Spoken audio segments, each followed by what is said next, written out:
Shalom. Ya, puji Tuhan. Waktu yang indah, waktu yang baik yang Tuhan berikan kepada kita sekalian pada malam hari ini. Untuk kembali kita mendengarkan firman Tuhan. Hari ini saya kasih judul, kita harus menjadi seperti anak kecil. Saya mengajak kita untuk membaca terlebih dahulu di dalam Matius 18 ayat 1-5. Perikop ini dengan judul siapa yang terbesar dalam kerajaan sorga. Pada waktu itu datanglah murid-murid itu kepada Yesus dan bertanya, siapakah yang terbesar dalam kerajaan sorga? Maka Yesus memanggil seorang anak kecil dan menempatkannya di tengah-tengah mereka. Lalu berkata, aku berkata kepadamu, sesungguhnya jika kamu tidak bertobat dan menjadi seperti anak kecil ini, kamu tidak akan masuk ke dalam kerajaan sorga. Sedangkan barang siapa merendahkan diri dan menjadi seperti anak kecil ini, dialah yang terbesar dalam kerajaan sorga. Dan barang siapa menyambut seorang anak seperti ini, dalam namaku ia menyambut aku. Ya, puji Tuhan. Ketika saya membaca perikop ini dan merenungkan ayat-ayat ini, sesuatu yang menarik bahwa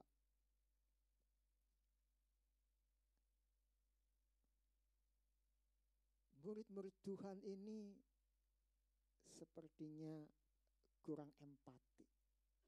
Ya.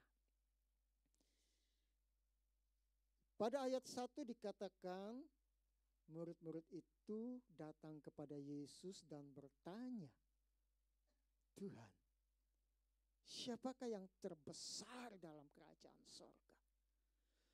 Murid-murid sedang meributkan di antara mereka. Kira-kira siapa ya di antara kita yang terbesar? Mengapa saya katakan kurangnya empati daripada murid-muridnya? Di ayat sebelumnya, Tuhan Yesus memberitahukan kepada murid-muridnya bahwa akan ada waktunya anak manusia menderita. Dan ketika murid-murid mendengar akan pemberitahuan daripada Tuhan Yesus, murid-murid pada saat itu sedih. Tetapi kenapa beberapa waktu kemudian, pada ayat yang kita baca, mereka malah meributkan siapa yang terbesar di antara mereka.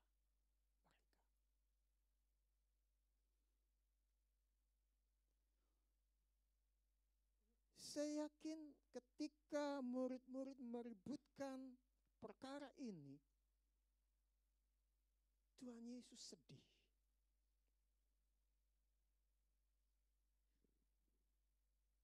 Apakah mereka tidak berempati sedikit pun akan apa yang akan terjadi pada dirinya?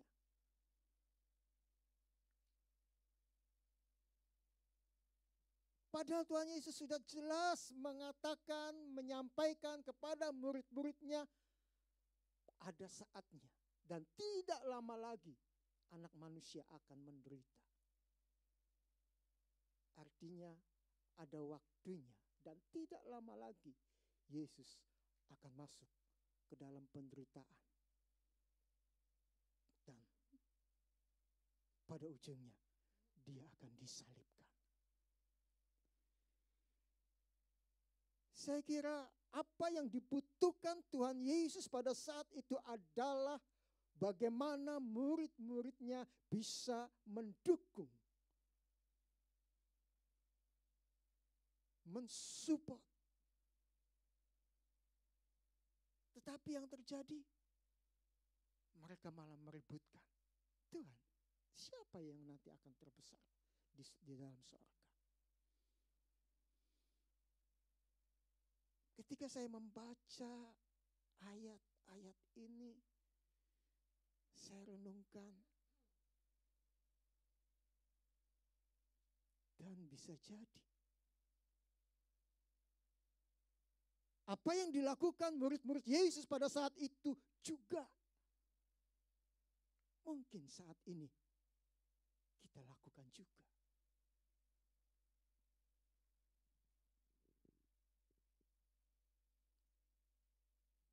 Mungkin apa yang dihadapi berbeda. Murid-murid pada saat itu mereka menghadapi bagaimana Yesus harus menderita. Tetapi hari ini yang pasti bukan lagi Yesus menderita, tetapi kita tahu bersama Yesus akan datang. Dan ketika dia datang, apa yang terjadi dalam diri setiap kita? Apakah kita mempersiapkan baik-baik keberadaan kita? Atau malah sebagaimana yang dilakukan oleh murid-murid, meributkan, Tuhan, siapa yang akan terbesar? Mungkin apa yang kita pikirkan berbeda dengan murid-murid. Dengan keadaan saat ini, mungkin kita akan berpikir, saya sudah berjasa untuk gereja ini.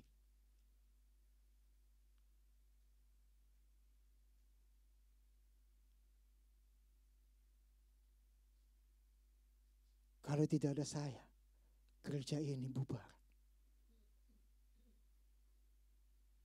Saya sudah berbuat banyak untuk gereja ini.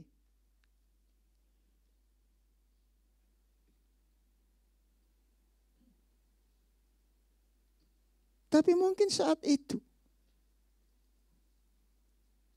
apa yang menjadi impian mungkin, ya, kita yang sudah berbuat banyak untuk gereja,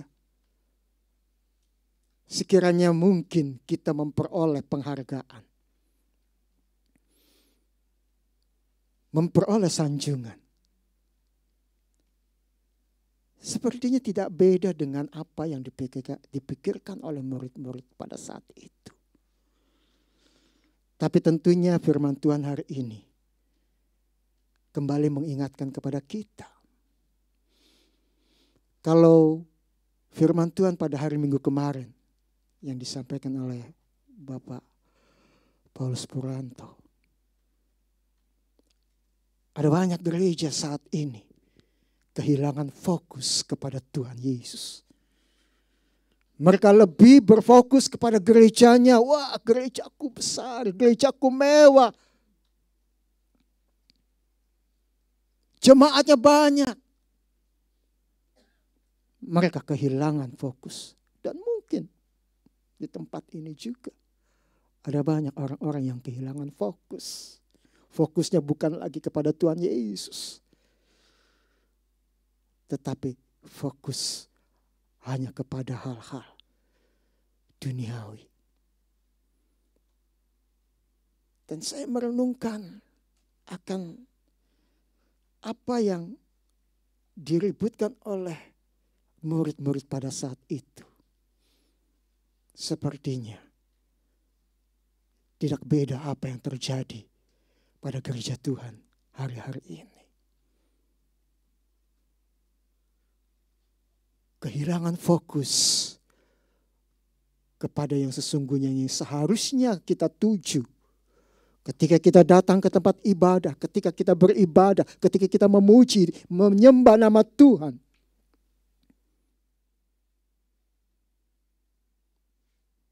Kita sudah kehilangan fokus.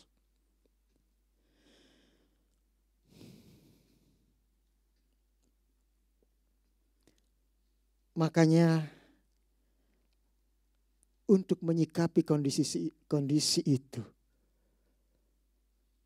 mungkin dengan perasaan sedih, Tuhan Yesus di ayat kedua memanggil seorang anak kecil yang kemungkinan berada di sekitar mereka. Anak kecil itu dan menempatkannya di tengah-tengah.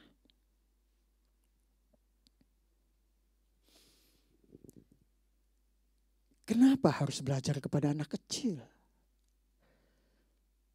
Bukankah sebagian orang dewasa berpikir bahwa anak-anak kecil harus banyak belajar kepada orang-orang dewasa, orang-orang tua? Dalam banyak hal, anak-anak kecil harus belajar banyak kepada orang dewasa. Tetapi hari ini, justru kebalikannya. Tuhan menempatkan anak kecil di tengah-tengah mereka untuk apa? Untuk menjadi pembelajaran bagi murid-muridnya yang sedang apa? Mungkin sedang bertikai, aku yang akan menjadi terbesar di dalam kerajaan surga. Kenapa ya anak kecil?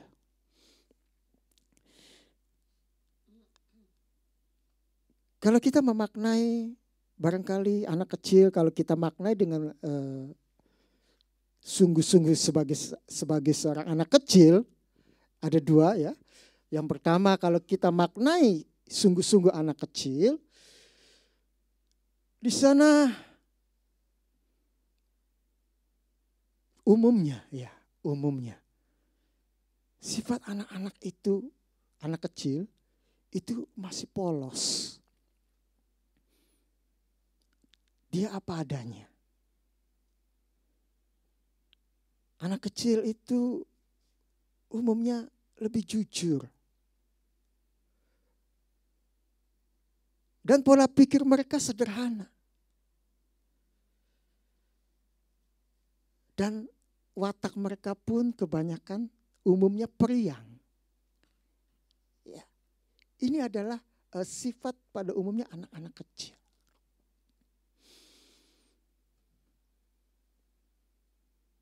Ini pemaknaan yang pertama. Kalau dimaknakan sebagai anak kecil sungguhan. Itulah sifat anak kecil. Dan saya yakin Tuhan ingin murid-muridnya belajar dari sikap anak kecil. Mungkin murid-murid ini waktu kecil pun sama seperti itu. Polos, jujur, sederhana pola pikirnya, periang. Ya. Bukan seorang pembohong, apalagi munafik. Ya. Itulah anak-anak kecil. Tapi setelah beranjak dewasa, apa yang menjadi sifat-sifat baik itu mulai luntur. Yang tadinya polos, apa adanya, berubah. Diada-adain. Penampilan yang menarik, semenarik mungkin. Supaya apa? Supaya dihargai orang lain. Tidak disepelekan. Berbeda dengan anak kecil. Polos apa adanya. Tapi ketika beranjak dewasa, tidak lagi mempunyai ketulusan. Kalau Tuhan Yesus katakan munafik kepada orang-orang Farisi. Ya. Pengen dianggap atau pengen dipuji. Tetapi menutupi, menyembunyikan hal-hal yang buruk. Inilah pola tingkah orang dewasa yang sudah beranjak dewasa. Meninggalkan sifat-sifat baik anak-anak kecil. Pola pikirnya tidak sederhana lagi. Penuh dengan intrik. Mungkin hal-hal yang jahat dirancangkan. Demi kepentingan pribadi. Watak periang hilang. Kenapa?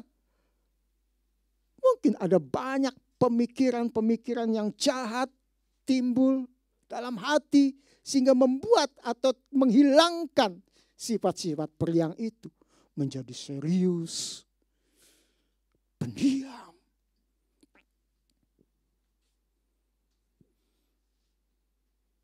Inilah yang Tuhan mau ketika Tuhan Yesus menghadirkan anak kecil di tengah-tengah murid-muridnya. Untuk mengingatkan kembali. Ya, nanti ada 3 poin sih yang nanti kenapa kita harus belajar kepada anak kecil. Pemaknaan yang kedua selain kalau kita maknai anak kecil ini sebagai anak kecil yang sungguhan. Pemakna yang kedua adalah anak kecil sebagai simbol. Simbol apa? Simbol umat Allah. Atau simbol anak-anak Allah.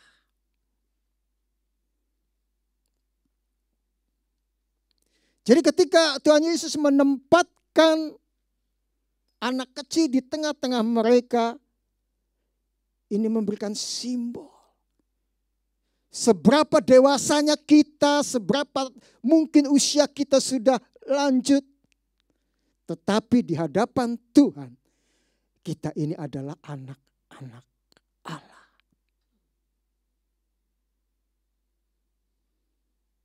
Ini pemaknaan yang kedua, simbol anak kecil bagi kita. Walaupun kita mungkin ya boleh dikata sudah katanya makan asam garam. Tetapi di hadapan Tuhan, kita hanyalah anak-anaknya.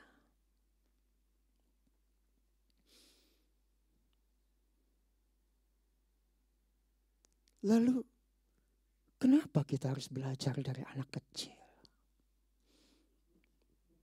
Di ayat ketiga Tuhan Yesus katakan begini.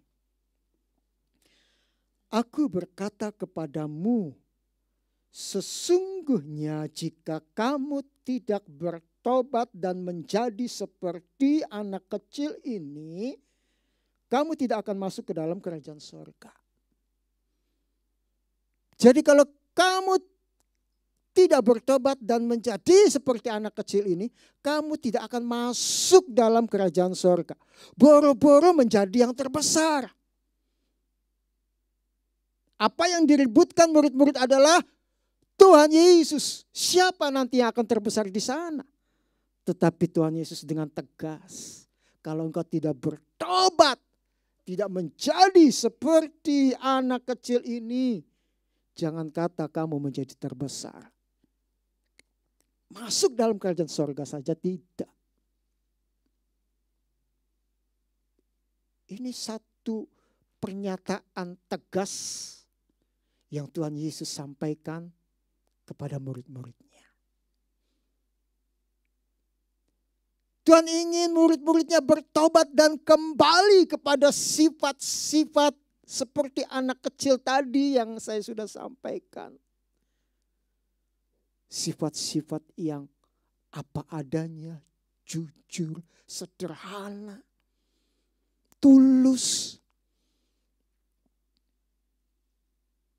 Ini yang seharusnya mereka bisa pertahankan sifat-sifat seperti ini. Tidak malah apa?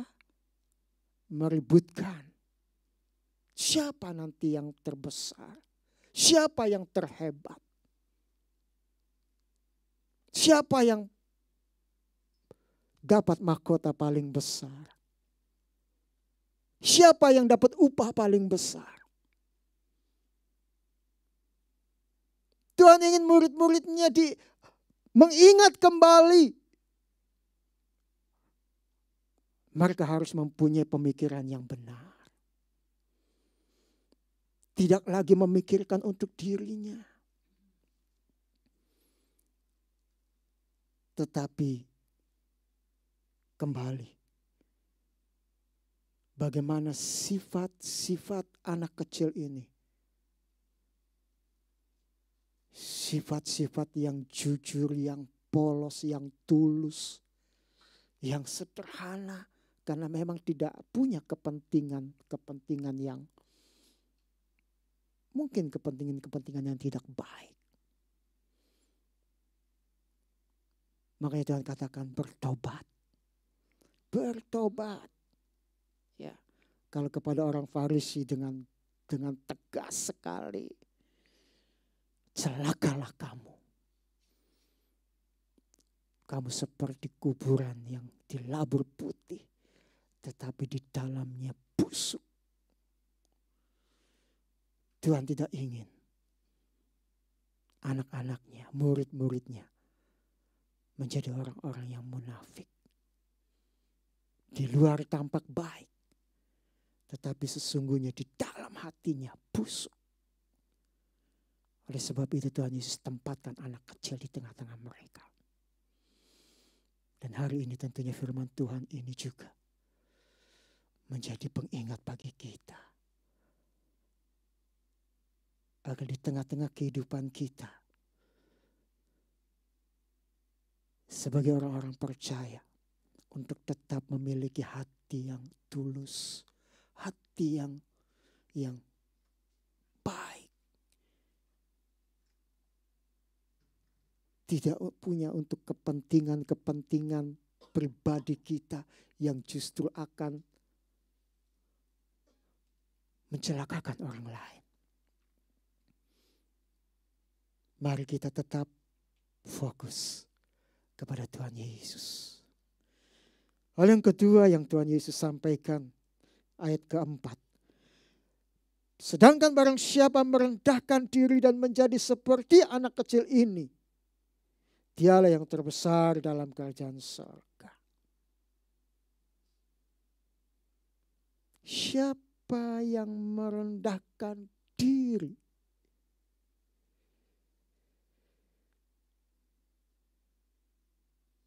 Kembali ini juga menemplak murid-murid Tuhan Yesus. Karena saat itu benih-benih kesombongan mulai tumbuh dalam diri murid-muridnya. Sehingga mereka mulai membusungkan dada. Aku yang terbesar. Aku yang terhebat. Tuhan Yesus templak mereka. Siapa yang merendahkan diri, itulah yang terbesar di dalam kerajaan surga. Dalam tradisi Yahudi, seorang anak kecil itu belum mempunyai hak hukum. Artinya hidup mereka masih bergantung kepada orang tuanya sepenuhnya, ya. Mereka tidak punya hak hukum. Dan ini adalah gambaran yang disampaikan oleh Tuhan Yesus. Rendahkan dirimu. Karena di hadapan Tuhan, engkau hanyalah anak kecil. Dan Tuhan ingin kita tidak menjadi sombong dengan apa yang mungkin kita capai. Tetapi tetap merendahkan diri di hadapan Tuhan. Bak anak kecil dari Yahudi, dia tidak punya hak hukum. Dia hanya dapat bergantung kepada orang tuanya. Demikian juga dengan kita. Kita harus tetap selalu bergantung kepada Dia. Dan Dialah yang terbesar sesungguhnya. Bukan kita. Kalau kita bisa masuk ke dalam kerajaan surga saja itu adalah anugerah. Mengapa kita meributkan seperti murid-murid? Aku yang akan menjadi terbesar. Sungguh Tuhan Yesus sedih ketika murid-muridnya mempercakapkan itu. Di dalam Zefanya 3 ayat 12 dikatakan, di antaramu akan kubiarkan hidup suatu umat yang rendah hati dan lemah Dan mereka akan mencari perlindungan pada nama Tuhan. Inilah yang Tuhan mau dalam setiap kehidupan kita. Bahwa kita selalu bergantung, berlindung hanya kepada Tuhan. Kita tidak layak menyombongkan diri di hadapan Tuhan. Mengagungkan diri kita di hadapan Tuhan. Bukankah itu pernah dilakukan oleh Lucifer dan Tuhan buang? Dan Tuhan tidak ingin sampai itu terulang kepada manusia yang Dia ciptakan menurut gambar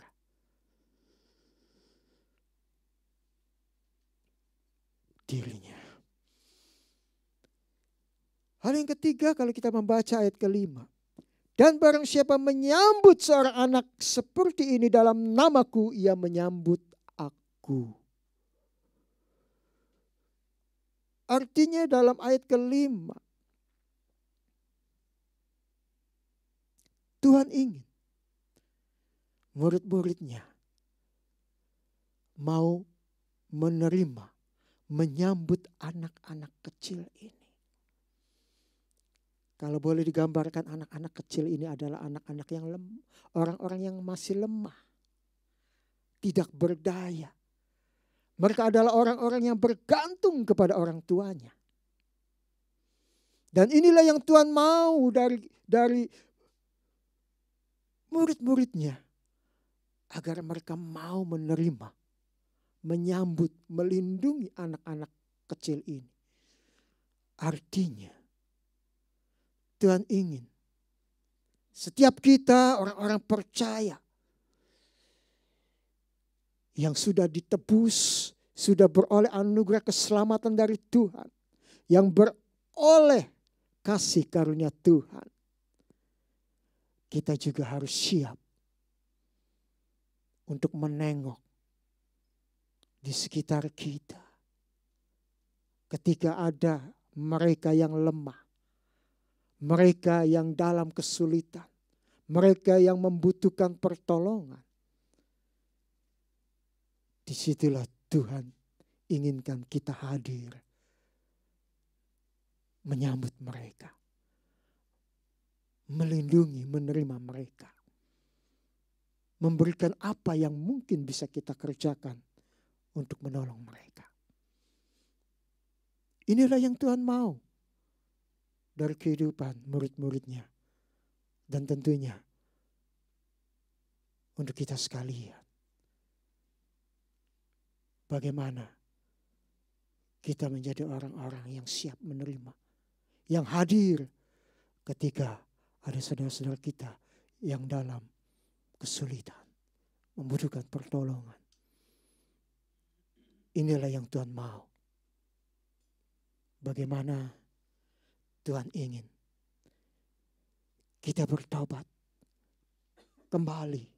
Bagaimana sifat-sifat yang dimiliki anak kecil jangan sampai ditinggalkan. Karena kita sudah merasa dewasa, lalu kita bisa seenaknya menata hidup kita untuk kepentingan diri kita. Tetapi Tuhan mau tetaplah memiliki hati yang tulus, yang murni di hadapan Tuhan. Dan kita harus tetap merendahkan diri, bergantung sepenuhnya kepada Tuhan. Karena Dialah yang sesungguhnya yang terbesar. Dialah yang sesungguhnya yang harus kita muliakan. Dan yang ketiga tadi katakan, Tuhan ingin kita hadir di mana ada orang-orang yang membutuhkan pertolongan kita. Apa yang kita bisa lakukan, kita buat. Biar itu kita kerjakan. Karena Tuhan ingin, Tuhan memanggil kita, dikatakan, untuk menjadi berkat bagi banyak orang. Puji nama Tuhan. Saya tidak perpanjangkan akan firman Tuhan ini. Kiranya boleh menjadi berkat bagi kita sekalian.